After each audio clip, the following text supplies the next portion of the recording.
शुक्लाम्बरधरम् विष्णुम् शशिवर्णम् चतुर्भुजम् प्रसन्नवदनम् ध्यायेत् सर्वविघ्नोपशान्तये व्यासम् वसिष्ठनप्तारम् शक्तेः स्तोत्रमकल्मषम् पराशरात्मजम् वन्दे शुकतातम् तपोनिधिम् व्यासाय विष्णुरूपाय व्यासरूपाय विष्णवे नमो वै ब्रह्मनिधये वासिष्ठाय नमो नमः अविकाराय शुद्धाय नित्याय परमात्मने सदैकरूपरूपाय विष्णवे सर्वजिष्णवे यस्य स्मरणमात्रेण जन्म संसारबन्धनात् विमुच्यते नमस्तस्मै विष्णवे प्रभविष्णवे ॐ नमो विष्णवे प्रभविष्णवे श्रीवैशम्पायन उवाच श्रुत्वा धर्मानशेषेण पावनानि च सर्वशः युधिष्ठिरः शान्तनवम् पुनरेवाभ्यभाषत युधिष्ठिर उवाच किमेकम् दैवतम् लोके किम् वाप्येकम् परायणम् स्तुवन्तः कङ्कमर्चन्तः प्राप्नुयुर्मानवा शुभम् को धर्मः सर्वधर्माणाम् भवतः परमो मतः किम् जपन्मुच्यते जन्तुर्जन्म संसारबन्धनात् श्रीभीष्म उवाच जगत्प्रभुम् देवदेवमनन्तम् पुरुषोत्तमम् स्तुवन्नाम सहस्रेण पुरुषस्तततोत्थितः तमेव चार्चयन् नित्यम् भक्त्या पुरुषमव्ययम् ध्यायम् स्तुवन् नमस्यम् च यजमानस्तमेव च अनादिनिधनम् विष्णुम् सर्वलोकमहेश्वरम् लोकाध्यक्षम् स्तुवन् नित्यम् सर्वदुःखातिगो भवेत् ब्रह्मण्यम् सर्वधर्मज्ञम् लोकानाम् कीर्तिवर्धनम् लोकनाथम् महद्भूतम् सर्वभूतभवोद्भवम् एष मे सर्वधर्माणाम् धर्मोऽधिकतमो मतः यद्भक्त्या पुण्डरीकाक्षम् स्तवैरच्चेन्नरः सदा परमम् यो महत्तेजः परमम् यो महत्तपः परमम् यो महद्ब्रह्म परमम् यः परायणम् पवित्राणाम् पवित्रम् यो मङ्गलानाम् च मङ्गलम् दैवतम् देवतानाम् च भूतानाम् यो व्ययक्रिया यतः सर्वाणि भूतानि भवन्त्यादियुगागमे यस्मिंश्च प्रलयम् यान्ति पुनरेव युगक्षये तस्य लोकप्रधानस्य जगन्नाथस्य भूपते विष्णोर्नाम सहस्रम् मे शृणु पापभयापहम् यानि नामानि गौणानि विख्यातानि महात्मनः ऋषिभिः परिगीतानि तानि वक्ष्यामि भूतये ऋषिर्नाम्नाम् सहस्रस्य वेदव्यासो महामुनिः छन्दोऽनुष्टुप् तथा देवो भगवान् देवकीसुतः अमृतांशुद्भवो बीजम् शक्तिर्देवकीनन्दनः त्रिसामाहृदयम् तस्य शान्त्यर्थे विनियुज्यते विष्णुम् जिष्णुम् महाविष्णुम् प्रभविष्णुम् महेश्वरम् अनेकरूपदैत्यान्तम् नमामि पुरुषोत्तमम् अस्य श्रीविष्णोर्दिव्यसहस्रनामस्तोत्रमहामन्त्रस्य श्रीवेदव्यासो भगवान् ऋषिः अनुष्टुप्छन्दः श्रीमहाविष्णुः परमात्मा श्रीमन्नारायणो देवता अमृतांशोद्भवो भानुरिति बीजम् देवकीनन्दन श्रेष्ठेति शक्तिः उद्भवः क्षोभणो देव इति परमो मन्त्रः धर इत्यस्त्रम् रथाङ्गपाणिरक्षोभ्य इति नेत्रम् त्रिसामासामजः सामेति कवचम् आनन्दम् परब्रह्मेति योनिः ऋतुः सुदर्शनकाल इति दिग्बन्धः श्रीविश्वरूप इति ध्यानम् श्रीमहाविष्णुप्रीत्यर्थे सहस्रनाम जपे विनियोगः ध्यानम्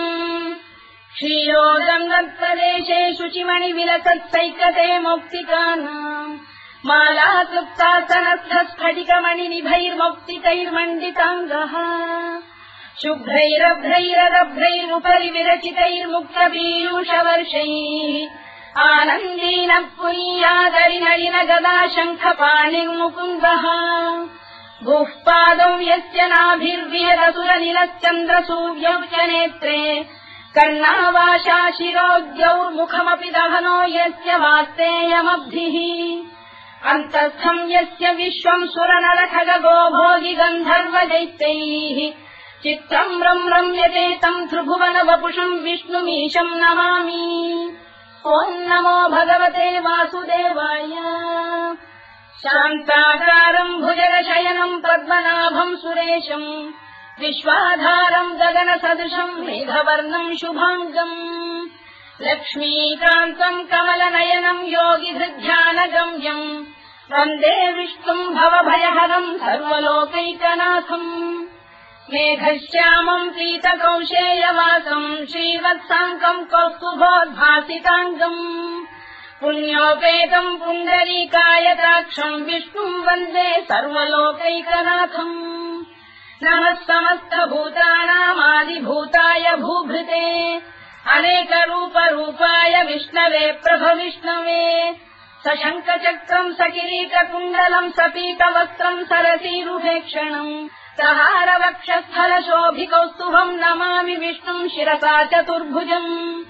छायायाम् पारिजातस्य हेमसिंहासनोपरि आसीनमम्बुदश्याममायताक्षमलङ्कृतम् चन्द्राननम् चतुर्बाहुम् श्रीवत्साङ्कितवक्षसम् रुक्मिणी सत्यभामाभ्याम् सहितम् कृष्णमाश्रये।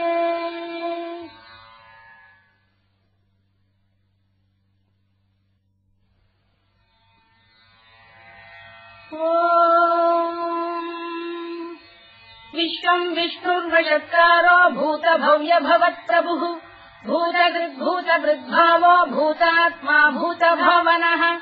भूतात्मा परमात्मा च मुक्तानाम् परमागतिः अव्ययः पुरुषः साक्षी क्षेत्रज्ञोऽक्षर एव च योगो योगविदाम् नेता प्रधानपुरुषेश्वरः नारसिंहवपुः श्रीमान् केशवः पुरुषोत्तमः सर्वः शर्वः शिवस्थाणुर्भूतादिर्निधिरव्ययः सम्भवो भावनो भर्ता प्रभवः प्रभुरीश्वरः स्वयम्भूः शम्भुरादित्यः पुष्कराक्षो महास्वनः अनादिनिधनो धाता विधाता धातुरुत्तमः अप्रमेयो ऋषिकेशः पद्मनाभोऽमरप्रभुः विश्वकर्मा मनुस्पष्टा स्थविष्ठस्थविरो ध्रुवः अग्राह्यः शाश्वतः कृष्णो लोहिताक्षप्रदर्दनः प्रभूतस्त्रिकसुधाम पवित्रम् मङ्गलम् परम् ईशानप्राणदप्राणो ज्येष्ठः श्रेष्ठः प्रजापतिः हिरण्यगर्भो भूगर्भो माधवो मधुसूदनः ईश्वरो विक्रमी धन्वी मेधावी विक्रमक्रमः अनुत्तमो दुराधर्षः कृतज्ञकृतिरात्मवान् सुरेशः शरणम् शर्म विश्वरेता प्रजाभवः अधः संवत्सरो व्यालप्रत्ययः सर्वदर्शनः अजः सर्वेश्वरः सिद्धः सिद्धिः सर्वादिरच्युतः वृषाकपिरमेयात्मा सर्वयोगविनिसृतः वसुर्वसुमनः सत्यः समात्मा संविदः समः अमोघः पुण्डरीकाक्षो वृषकर्मा वृषाकृतिः रुद्रो बहुशिरा बभ्रुर्विश्वयोनिः शुचिश्रवाः अमृतः शाश्वतस्थाणुर्वरारोहो महातपाः सर्वगः सर्वविद्वानुर्विश्वरवित्कविः लोकाध्यक्षः सुराध्यक्षो धर्माध्यक्षः कृताकृतः चतुरात्मा चतुर्व्यूहश्चतुर्दंष्टश्चतुर्भुजः भ्राजिष्णुर्भोजनम् भोक्ता सहिष्णुर्जगदादिजः अनघो विजयो जेता विश्वयोनिः पुनर्वसुः उपेन्द्रो वामनः प्रांशुरमोघः शुचिरूर्जितः अतीन्द्रः सङ्ग्रहः सर्गो धृतात्मा नियमो यमः वेद्यो वैद्यः सदा योगी वीरः माधवो मधुः अतीन्द्रियो महामायो महोत्साहो महाबलः महाबुद्धिर्महावीर्यो महाशक्तिर्महाद्युतिः अनिर्देश्य वपुः श्रीमान् अमेयात्मा महात्रिधृत् महेश्वासो महीभर्ता श्रीनिवासः सताङ्गतिः अनिरुद्धः सुरानन्दो गोविन्दो गोविदाम्पतिः मरीचिर्दमनो हंसः सुपर्णो भुजगोत्तमः हिरण्यनाभः सुतपाः पद्मनाभः प्रजापतिः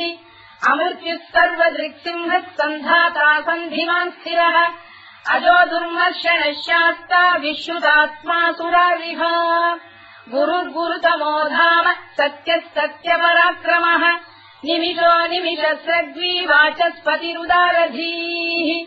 अग्रणी ग्रामणी श्रीमान् न्यायो नेता समीरणः सहस्रमूर्धा विश्वात्मा सहस्राक्षः सहस्रपात् आवर्तनो निवृत्तात्मा संवृतः सम्प्रवर्धनः अगत्संवक्तको गम्भीरनिरोधरणीधरः सुप्रसादप्रसन्नात्मा विश्वधृत् विश्वभुग्विभुः सत्कर्ता सत्कृतः साधुर्जन्धुर्नारायणो नरः असङ्ख्येयो प्रमेयात्मा विशिष्टः शिष्टकृच्छुचिः सिद्धार्थः सिद्धसङ्कल्पः सिद्धिदः सिद्धिसाधनः वृषाही वृषभो विष्णुर्वृषपर्वा वृषोदरः वर्धनो वर्धमानश्च विविक्तः श्रुतिसागरः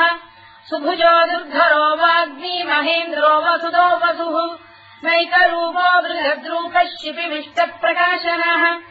ओजस्तेजोद्युतिधरः प्रकाशात्मा प्रतापनः वृद्धस्पष्टाक्षरो मन्त्रश्चन्द्रांशुर्भास्करद्युतिः अमृतांशुद्भवो भानुश्शतबिन्दुः सुरेश्वरः औषधम् जगतः सेतुः सत्यधर्मपराक्रमः भूतभव्यभवन्नाथ पवनः पावनो नरः कामः कामकृत्कान्तः कामः कामप्रदप्रभुः युगादिकृद्युगापत्तो नैकमायो महाशनः अदृश्यो व्यक्तरूपश्च सहस्रजिदनन्तजित् इष्टो विशिष्टः शिष्टेष्टः शिखण्डी नभुषो वृषः क्रोधः क्रोधकृत्कर्ता विश्वबाहुर्महीधरः अच्युत प्रतिथ प्राणदो वासवानुजः अपाम् निधिरधिष्ठानमप्रमत्त प्रतिष्ठितः स्कन्धधरो धुर्यो वरदो वायुवाहनः वासुदेवो बृहद्भानुरादिदेवः पुरन्दरः अशोकस्तारणस्तारः शूरः शौरिर्जनेश्वरः अनुकूलश्च तावर्तः पद्मी पद्मनिभेक्षणः पद्मनाभोरविन्दाक्षः पद्मगर्भः शरीरभृत् महर्भिर्वृद्धो वृद्धात्मा महाक्षो गरुडध्वजः अतुलशरभो भीमः समयज्ञो हविर्हरिः सर्वलक्षणलक्षण्यो लक्ष्मीवान् समितिञ्जयः विक्षरो रोहितो मार्गो हेतुर्दामोदरः सः महीधरो महाभागो वेगवानमिदाशनः उद्भवः क्षोभणो देवः श्रीगर्भः परमेश्वरः करणम् कारणम् कर्ता विकर्ता गहनो गुहः व्यवसायो व्यवस्थानः संस्थानस्थानदो ध्रुवः परधिक्परमस्पष्टः तुष्टः पुष्टः शुभेक्षणः रामो विरामो विरतो मार्गो नेयोनयोनयः वीरः शक्तिमताम् श्रेष्ठो धर्मो धर्मविदुत्तमः वैकुण्ठः पुरुषः प्राणदः प्रणवपृतुः हिरण्यगर्भः शत्रुघ्नो व्याप्तो वायुरधोक्षजः ऋतुः सुदर्शनकालः परमेष्ठी परिग्रहः उग्रसंवत्सरो दक्षो विश्रामो विश्वदक्षिणः विस्तारस्थावरस्थाणुप्रमाणम् बीजमव्ययम् अर्थोऽनर्थो महाकोशो महाभोगो महाधनः अनिर्विण्णस्थविष्ठो भूर्धर्मयूपो महामखः नक्षत्रनेमिर्नक्षत्री क्षमः क्षामः समीहनः यज्ञयुज्यो महेज्यश्च क्रतुः सत्रम् सदाम् गतिः सर्वदर्शी विमुक्तात्मा सर्वज्ञोद्यानमुत्तमम् सुव्रतः सुमुखः सूक्ष्मः सुघोषः सुखरः सुहृत् मनोहरोजितक्रोधो वीरबाहुर्विदारणः स्वापनः स्ववशो व्यापी नैतात्मानैककर्मकृत् वत्सरो वत्सलो वत्सी रत्नगर्भोधनेश्वरः धर्मकुद्धर्मकृद्धर्मी सदसक्षरमक्षरम्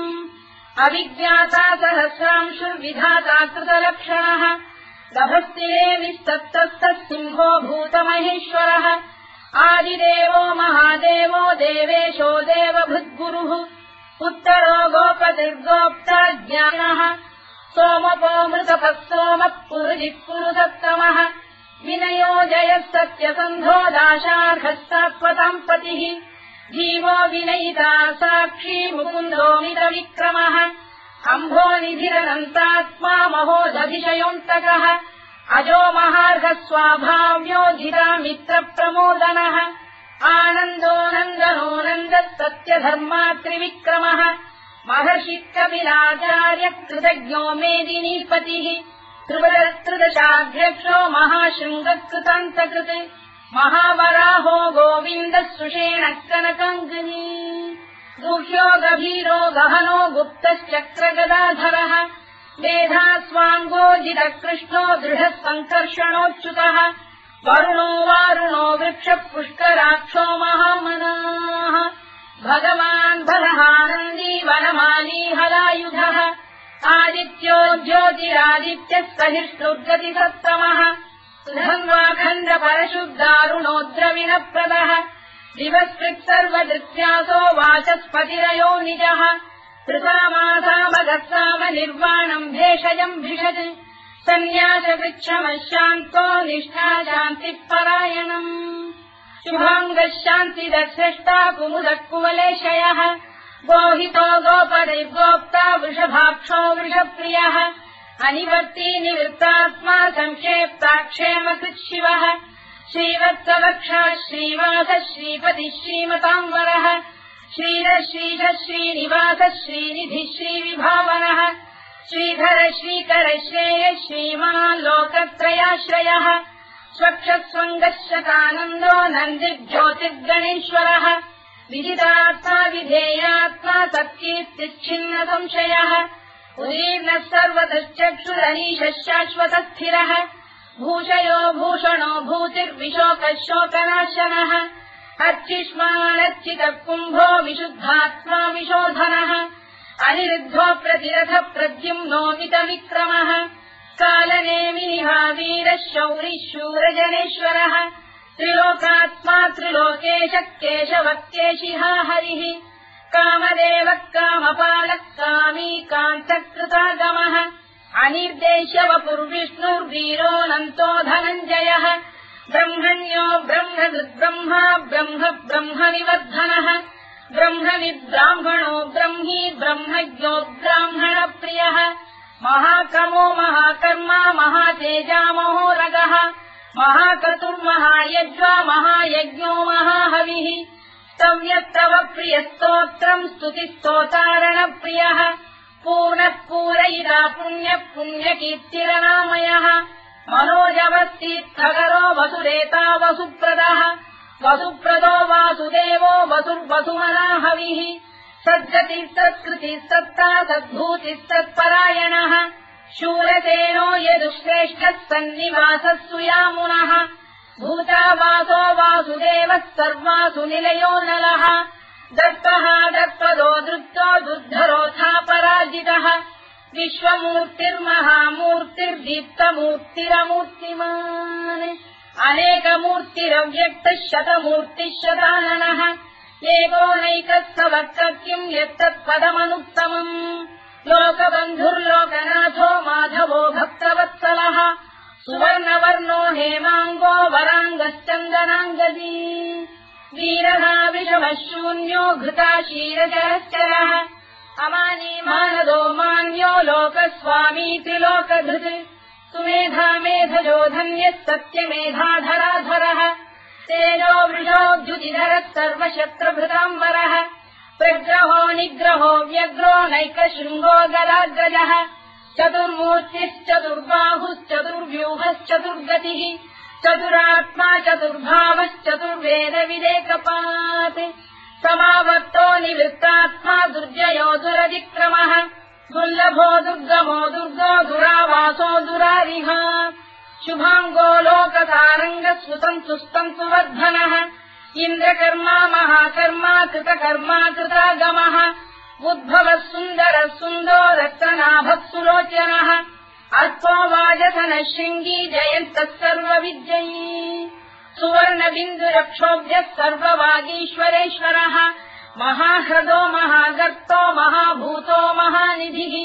कुमुदः कुन्दरः कुन्दः पर्जन्यः पावनो निलः अमृताशोऽमृतवपुः सर्वज्ञः सर्वतोमुखः सुलभः सुव्रतः सिद्धः शत्रुजिच्छत्रुतापनः न्यग्रोधोदुम्बरोश्चक्षाणूरान्ध्रैषूदनः सहस्रार्चिः सप्तजिह्वः सप्तैधा सप्तवाहनः अमूर्तिरनघोचिन्त्यो भयगृद्भयनाशनः अणुबृहत्तुशस्थूलो गुणधृन्निर्गुणो महान् अधृतस्वधृतस्वास्य प्राग्वंशो वंशवर्धनः भारभृत्कथितो योगी योगीशः सर्वकामदः आश्रमश्रवणः क्षामः सुपर्णो वायुवाहनः धनुर्धरो धनुर्वेदो दण्डो दमयिता दमः अपराजितः सर्वसहो नियन्ता नियमो यमः सत्त्ववान् सात्विकः सत्यः सत्यधर्मपरायणः अभिप्रायप्रियार्होः प्रियकृत्प्रीतिवर्धनः विहाय सगतिर्ज्योतिः सुरुचित्कुतभुक् विभुः रविर्विरोचनः सूर्यः कवितारनिलोचनः अनन्तो हुतबुद्भोक्ता सुखदो नैकजोऽग्रजः अनिर्विण्णः सदामर्षी लोकाधिष्ठानमद्भुतः सनातनतमः कपिलः कपिरव्ययः स्वस्तिदः स्वस्तिकृत् स्वस्तिः स्वस्ति भुक् स्वस्ति दक्षिणः अरौद्रः कुण्डली चक्री विक्रम्यूर्जितशासनः शब्दातिकः शब्दसः शिशिरः शर्वरीकरः अक्रूरप्रेशलो दक्षो दक्षिणः क्षमिणाम्बरः विद्वत्तमो वीतभयः पुण्यश्रवणकीर्तनः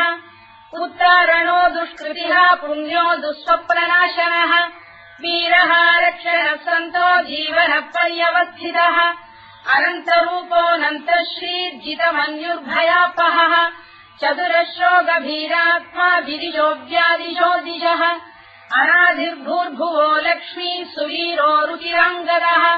जननो जनजन्मादिर्भीमो भीमपराक्रमः आधारनिलयो धाता पुष्पहासप्रजागरः ऊर्ध्वरः सत्त्वथाचार प्राणः प्रणवप्रणः प्रमाणम् प्राणनिलय प्राणभृत्प्राणजीवनः तत्त्वम् तत्त्वविदेकात्मा जन्ममुत्युजरातिगः भूर्भुवः स्वस्तरुस्तारः सविता प्रपितामहः यज्ञो यज्ञपतिर्यज्वा यज्ञाङ्गो यज्ञवाहनः यज्ञभृद्यज्ञकृद्यज्ञी यज्ञभुक्यज्ञसाधनः यज्ञान्तकृद्यज्ञगुह्यमन्नमन्नाद एव च आत्मयोनिः स्वयम् जातो वैखानः सामगायनः देवकीनन्दनः स्रष्टा क्षितीशः पापनाशनः शङ्खबृन्नन्दकी चक्रीशाङ्गधन्वा गदाधरः तथाङ्गपाणिरक्षोभ्यः सर्वप्रहरणायुधः सर्वप्रहरणायुध ओम् नम इति परमाली गरीशाङ्गी शङ्खी चक्री च नन्दकी श्रीमान्नारायणो विष्णुर्वासुदेवोऽभिरक्षतु वनमाली गरीशाङ्गी शङ्खी चक्री च नन्दकी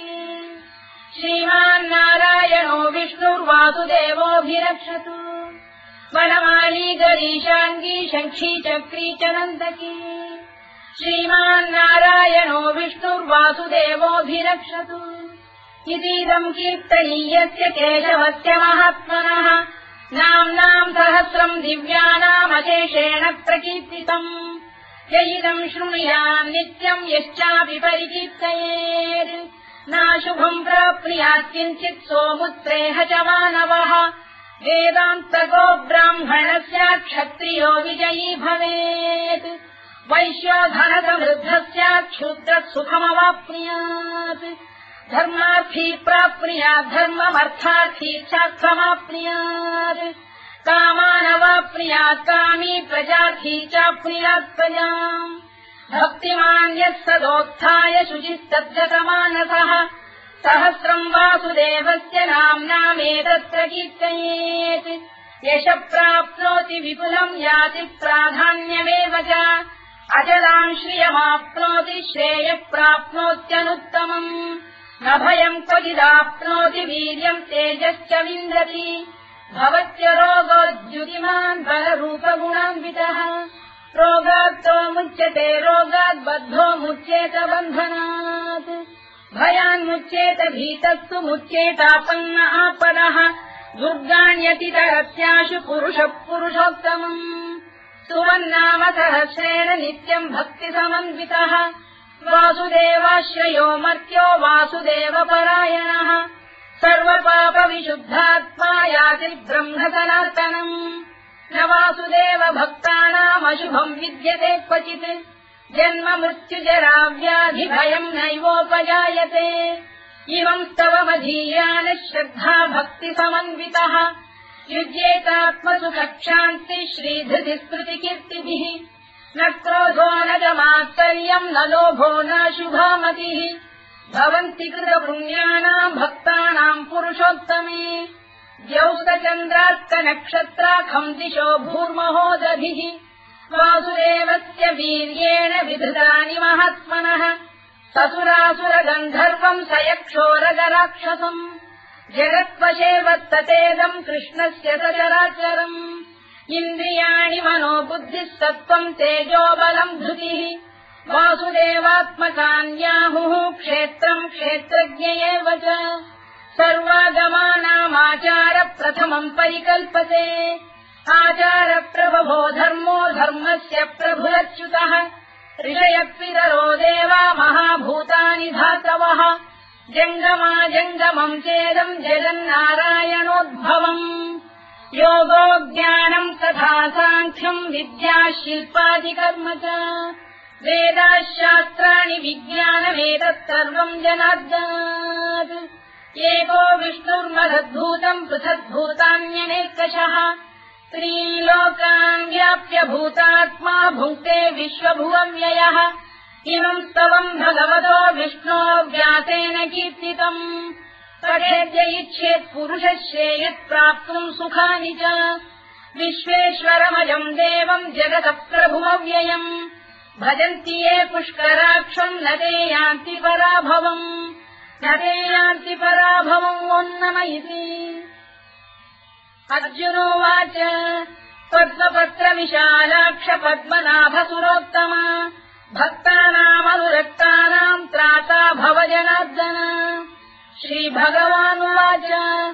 यो माम् नाम सहस्रेण स्तोतुमिच्छति पाण्डव सोऽहमेकेन श्लोकेन स्तुत एव न संशयोऽन्नम इति व्यास उवाच वासनाद्वासुदेवस्य वासितम् भुवनत्रयम् सर्वभूतनिवासोऽसि वासुदेव नमोऽस्तु ते वासुदेव नमोऽस्तु ते ओन्नम इति पार्वत्युवाच केनोपायेन लघुना विष्णोर्नाम सहस्रकम् पठ्यते पण्डितैर्नित्यम् श्रोतुमिच्छाम्यहम् प्रभो ईश्वर उवाच श्रीराम राम रामेति रमे रामे मनोरमे सहस्रनाम तत्तुल्यम् राम नाम वरानने श्रीराम राम रामेति रमे रामे मनोरमे सहस्रनाम तत्तुल्यम् राम नाम वरानने श्रीराम राम रामेति रमे रामे मनोरमे सहस्रनाम तत्तुल्यम् राम नाम वरानने राम नाम वराननमोन्नम इति